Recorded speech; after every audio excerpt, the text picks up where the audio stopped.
11ই ফেব্রুয়ারি বুধবার একটা প্রস্তাব ছিল যে যাতে সাধারণ ছুটি ঘোষণা করা হয়। গতকাল চিফ অ্যাডভাইজারের নেতৃত্বে একটা হাই প্রোফাইল মিটিং হয়েছিল ইলেকশনের প্রিপারেশন, ইলেকশনের সময় সিকিউরিটি ইস্যুগুলো নিয়ে খুব বড় একটা মিটিং। সেখানে বেশ কয়েকজন অ্যাডভাইজার ছিলেন, 3 বাহিনীর প্রধান ছিলেন, বিভিন্ন বাহিনীর প্রধান, বিভিন্ন সিকিউরিটি এজেন্সি এবং ল এনফোর্সিং এজেন্সির প্রধানরা ছিলেন।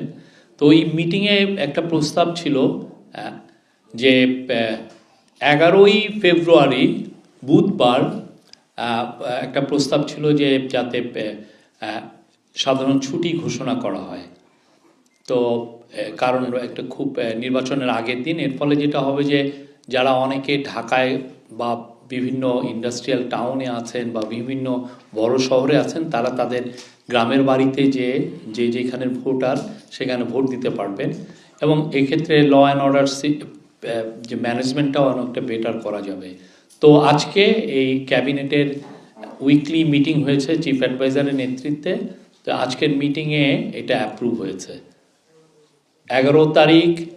11ই ফেব্রুয়ারি বুধবার সাধারণ ছুটি।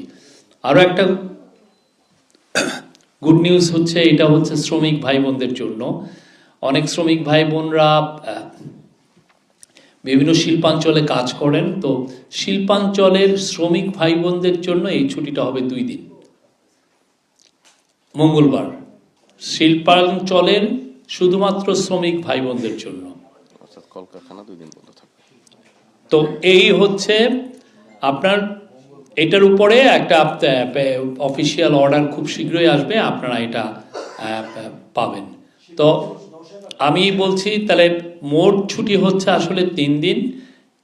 ভোটের দিন ফেব্রুয়ারি 12 পুরোপুরি ছুটি অলরেডি ডিক্লেয়ার করা হয়েছে, আর হচ্ছে ফেব্রুয়ারি 11 বুধবার সাধারণ ছুটি সবার জন্য প্রযোজ্য, আর 10 তারিখ শুধুমাত্র শিল্পাঞ্চলের শ্রমিক ভাই বোনদের জন্য এটা ছুটি।